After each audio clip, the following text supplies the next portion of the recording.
Good morning guys. So ngayon ay maglilis tayo ng mga kulungan ng ating mga alaga, no? Para iwas sakit. Kaya guys. Guys, no, yung ating mga alagang Peking duck. Yan. So 2 weeks na po sila. So lilinisin natin yung kanilang kulungan para iwas sa sakit, no? So, maganda po sila. Yan. Yan po, ang bilis na magsilaki. Okay guys, linisin natin, no? So, para mawala yung mga dumi.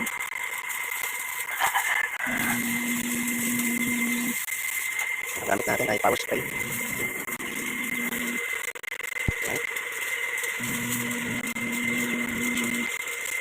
Guys, pati yung guys pati yung ilalim para yung dumi nila ay wala. Para malinis.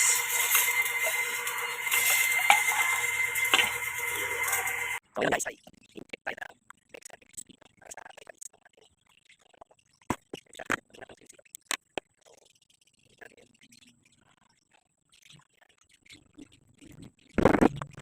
so hindi natin guys. Okay guys, yung kaya natin proper control na gold. Ayan o. So mantara yan. So hindi guys, ang bukas natin doon sa detay. Kung natin basta natin yung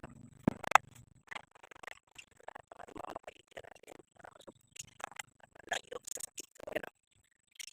Ito yung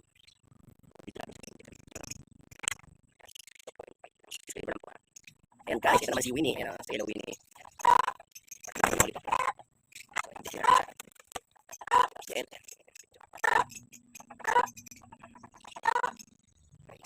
Yan. So ito naman yung ating mga alagang Rhode Island Red. Rhode Island Red. Yan.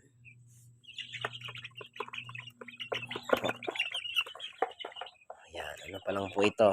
1 month old. Yan, malaki na siya. Yan guys.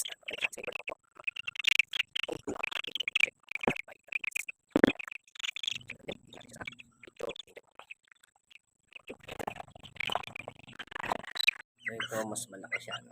Na Rhode Island Red. Yan. So 1.5 month na po yan.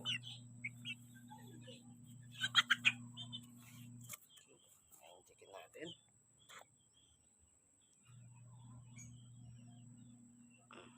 Point 2.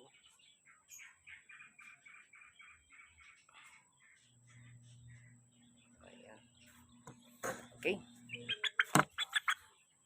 Para malusog ang ating mga alaga.